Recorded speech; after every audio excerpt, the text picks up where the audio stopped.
Bapak Ibu, mari kita masuk dalam doa.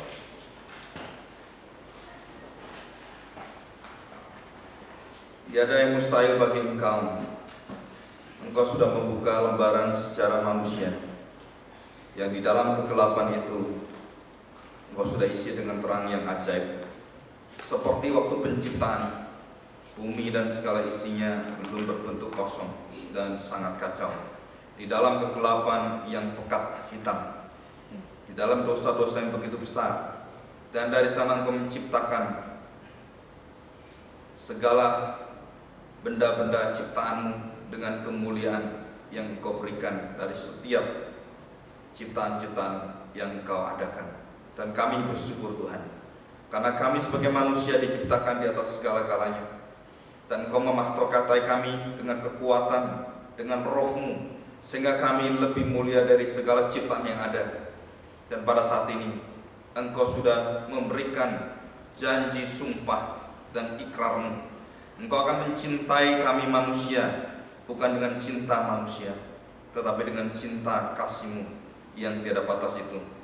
Dan hari ini kami akan mendengarkan janji Tuhan, dan bagaimanakah kami harus mengatur kehidupan kami. Kami harus menapaki seluruh perjalanan secara hidup kami dengan ucapan, dengan kata, dengan kalimat-kalimat yang sungguh-sungguh mengenal hati Tuhan, sehingga kami tidak berani lagi bersaksi ataupun bersumpah demi apapun Tuhan, karena kami tidak layak untuk mengatakan itu. Dan pada saat ini Tuhan, ajar kami untuk mengenal akan sumpah dan kemustahilan yang berasal dari Tuhan, sehingga kami bisa beriman, karena kami tidak tahu masa depan kami, bagaimanakah kami harus menjalaninya.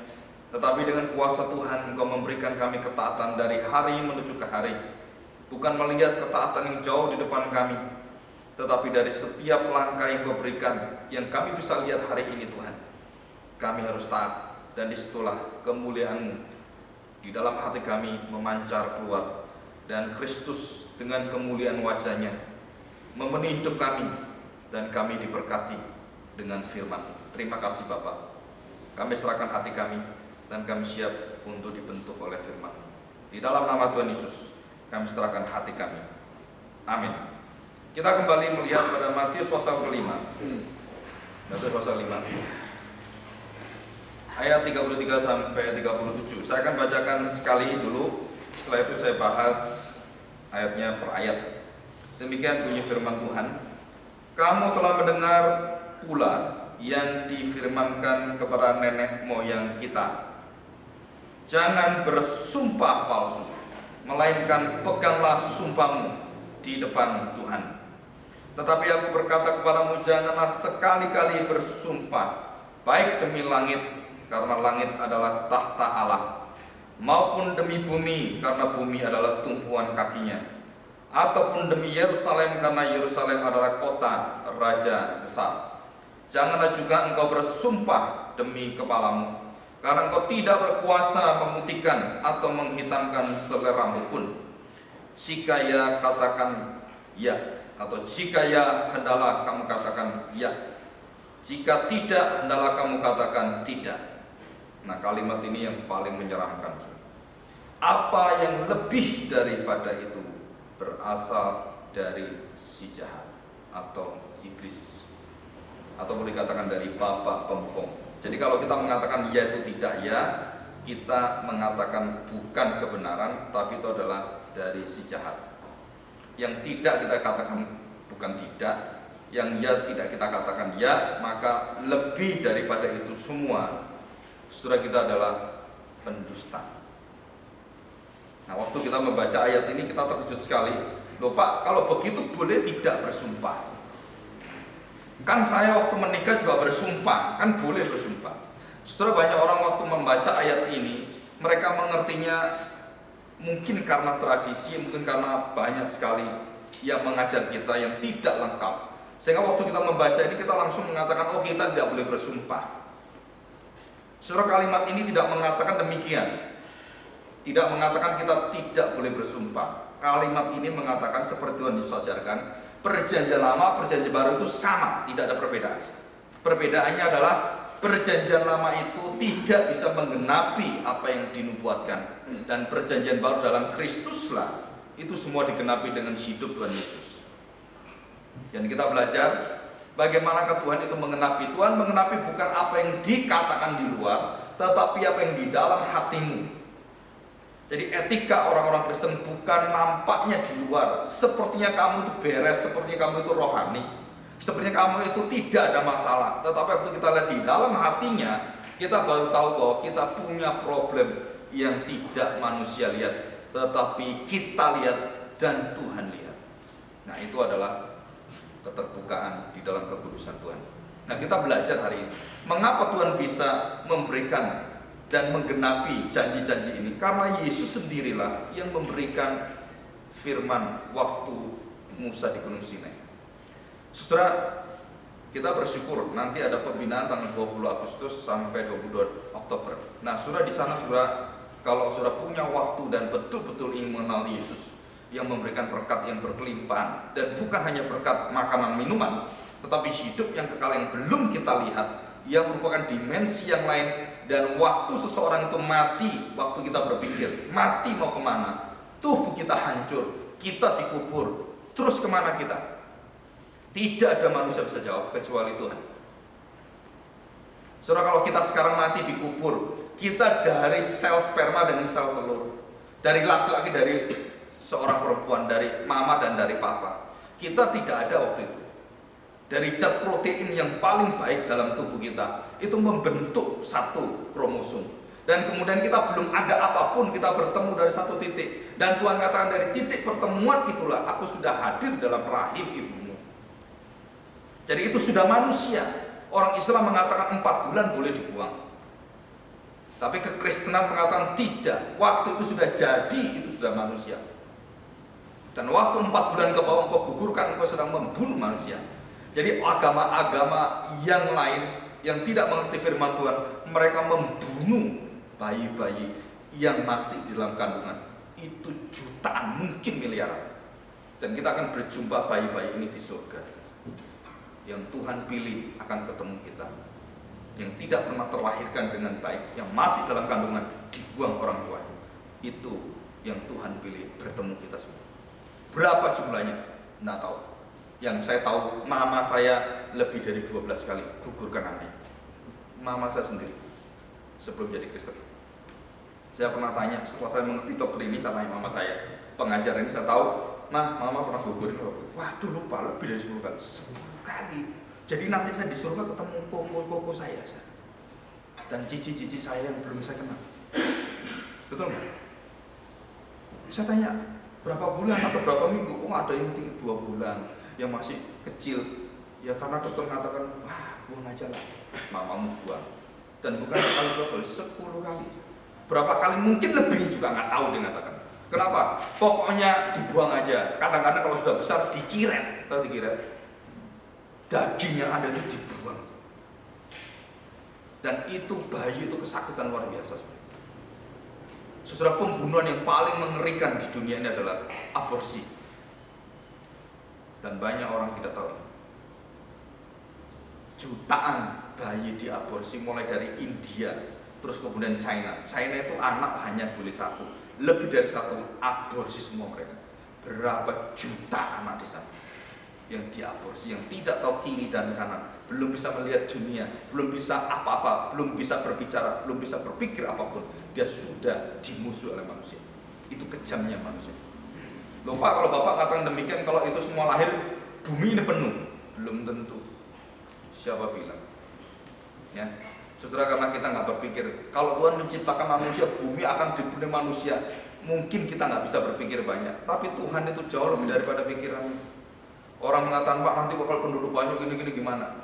Saudara, ada satu waktu yang Tuhan kadang-kadang mengizinkan terjadi peristiwa besar, tiba-tiba satu lenyap, mati semua, ganti baru lagi.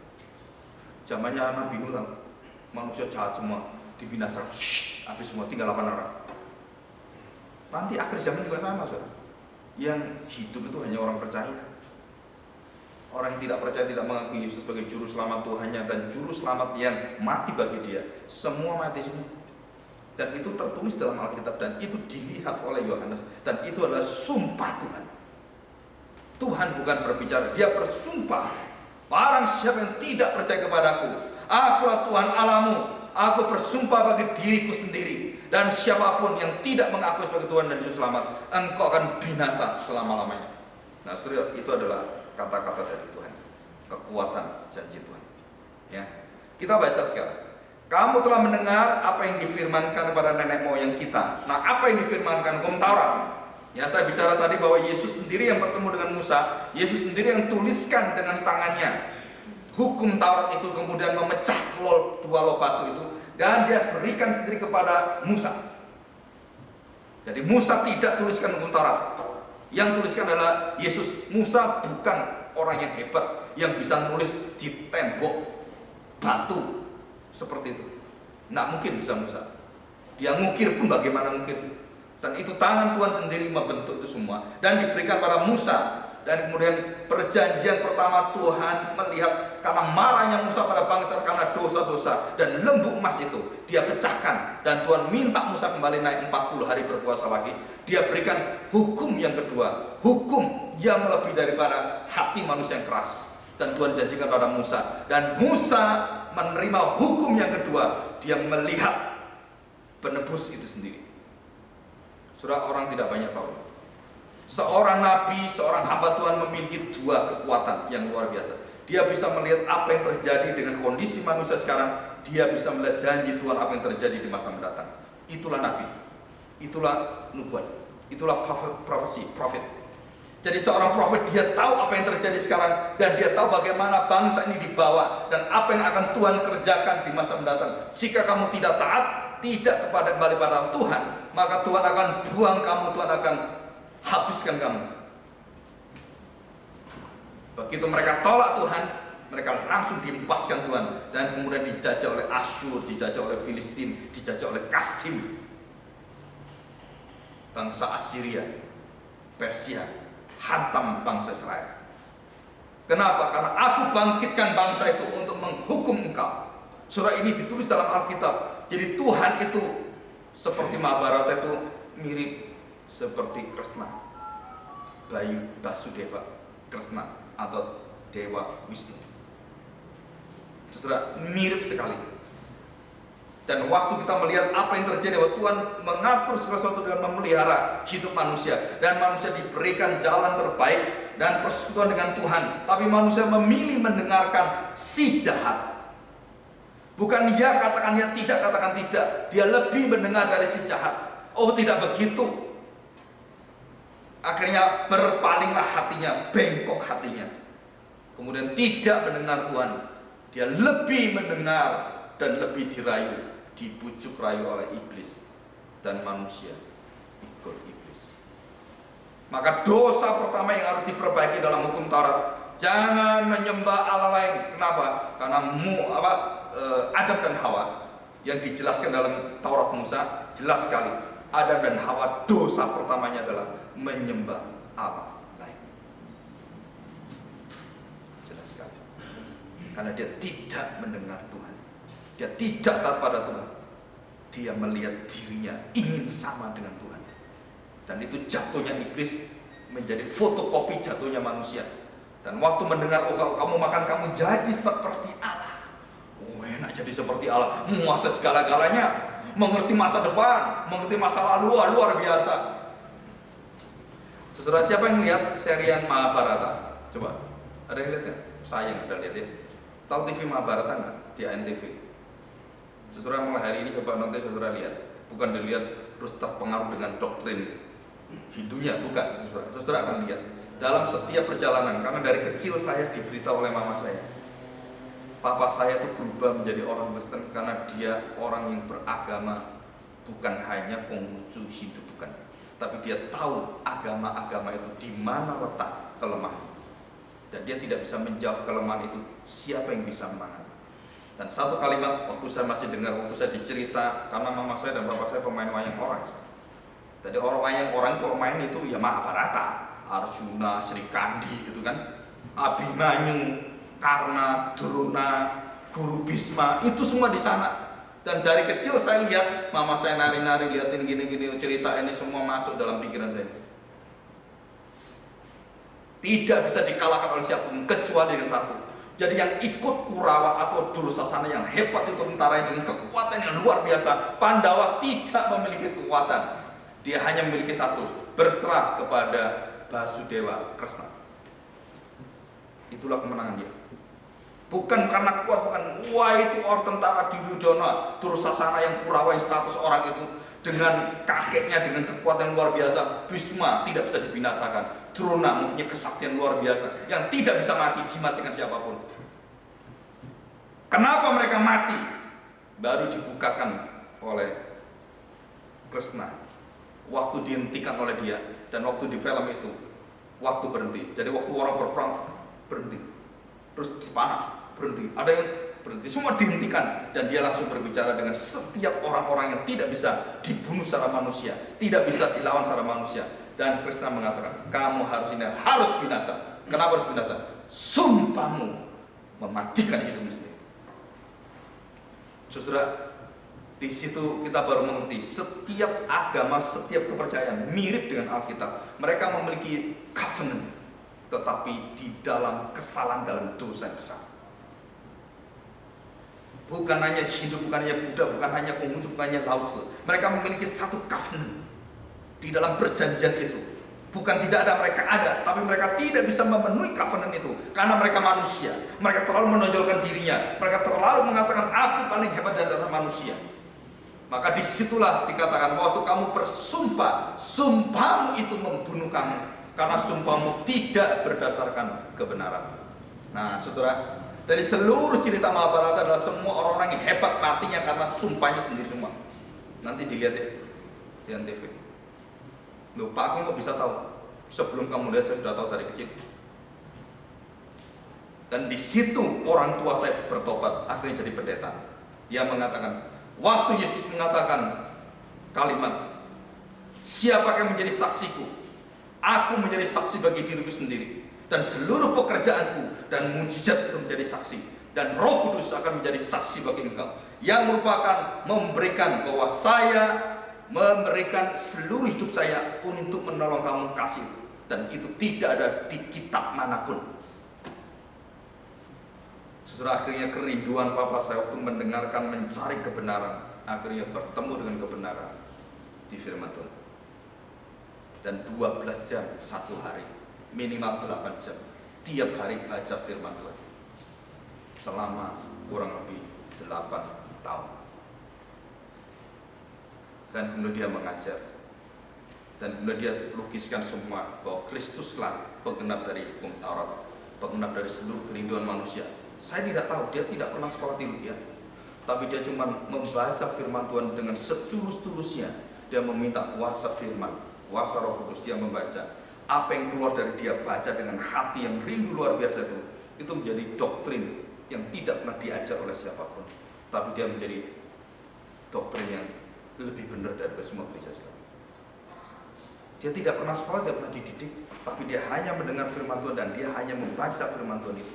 Dan dia kemudian memberikan satu gambaran, dan Papa saya lukis sendiri bagaimanakah Kristus, bagaimanakah bait Allah, bagaimana tabernakel, dan pun bagaimanakah orang Kristen. Dia tulis dan dia lukiskan semua bagaimana itu semua, mulai dari pembasuhan dari bawah semua maha suci itu melambangkan seluruh tipologi Kristus. Dan dia baca dalam Alkitab, dia bukakan itu semua. Waktu saya belum tahu ini, tapi setelah kira-kira waktu saya berada di gereja Kaintong di Pasir Kaliki, dan waktu Tuhan bukakan visi itu pertama kali, dan waktu saya bermisi ke luar negeri, semua misi itu, saya baru tahu siapakah yang kita beritakan dan siapakah yang kita rindukan. Kita baru tahu gereja-gereja kehilangan Kristus. Saudara, saya ingin tanya, setiap lagu kita yang kita ngomong tadi, itu lagu untuk siapa? Memuji, memuliakan Kristus. Betul ya? Ada untuk Bapak? Ada. Tetapi pusat kita di mana? Kristus. Bukan kita tidak berpusat pada Bapa, bukan. Tapi karena Kristuslah yang membuka rahasia untuk kita mengenal Bapa, untuk kita mengenal Roh Kudus. Tanpa Kristus, jika kita mengenal Bapa, pasti palsu Bapa itu. Pasti palsu Roh Kudus kita. Kenapa? Karena tidak pernah kita bisa mengenal Bapa dan Roh Kudus tanpa melalui Yesus. tanpa melalui anak. Kenapa? Itu mulut dia sendiri berkata pada Filipus. Dia berkata, Filipus kepada Tuhan Yesus, Tuhan, kami ingin tahu Bapa itu siapa. Filipus langsung ditegur oleh Tuhan. Kamu bersama aku bertahun-tahun kamu bertanya siapakah Bapa. Kalau kamu mengenal aku, engkau mengenal Bapa, karena Bapa dan aku satu. Artinya apa? Seseorang mau mengenal Bapa, satu-satunya bisa mengenal Bapa hanya dalam Yesus. Tidak ada cara lain. Keselamatan dalam Yesus, kekudusan dalam Yesus, keadilan dalam Yesus, semua pusat center, seluruh kebenaran jagat semesta ini itu berporos, berpusat di dalam Alpha, Omega, Protos dan Eskatos, di dalam diri Yesus sendiri. Itulah gereja kita bervisi misi seperti ini.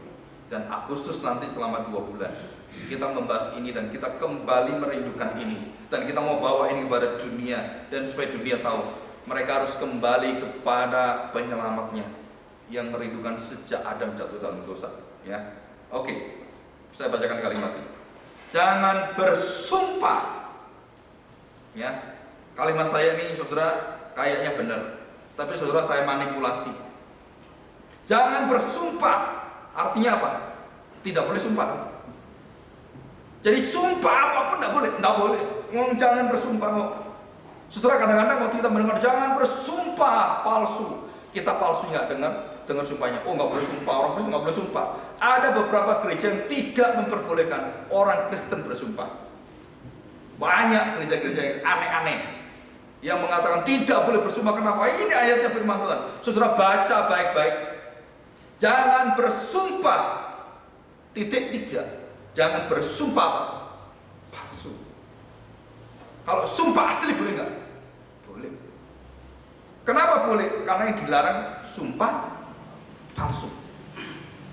Jadi Tuhan tidak melarang kau bersumpah, tetapi yang Tuhan larang adalah waktu kau bersumpah, engkau melakukan cara-caramu sumpah itu yang menutupi akan kesalahan-kesalahanmu. Dan kemudian waktu kamu tidak bisa menggenapi janji-janji itu, engkau kemudian memakai kata-kata, oh demi Yerusalem, demi akan raja besar itu, kota yang besar, demi mesbah, demi bait Allah.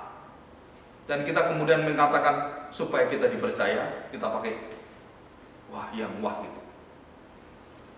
Saudara pernah nggak mendengar teman atau dirimu sendiri pernah mengatakan, kamu percaya nggak?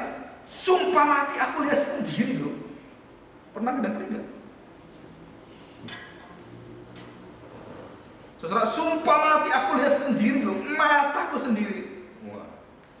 Saudara, kalau orang sudah bersumpah dengan matanya itu, atau dengan rambut, kalau orang Israel dulu rambut kepalanya, bukan matanya. Kalau kita kan matanya, gitu kan?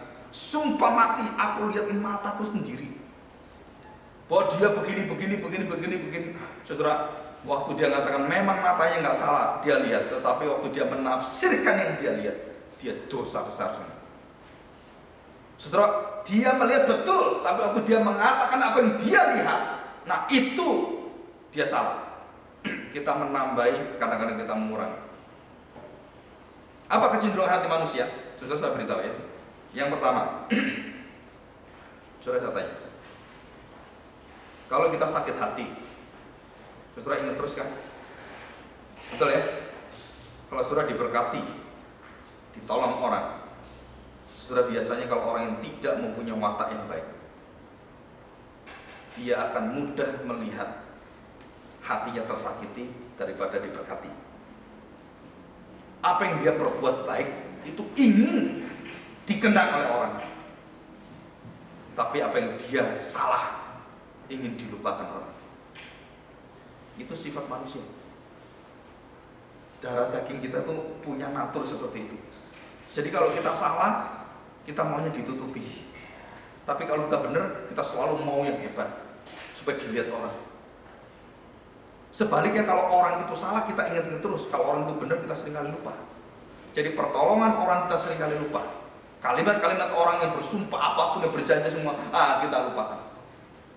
Tetapi orang-orang yang tahu sadar betul bahwa orang yang punya pekerti dan budi, watak dan kemudian cengli, orang Chinese mengatakan. Saudara, waktu kita terima Orang Chinese mengatakan dibawa sampai mati dan kau tidak bisa mengembalikan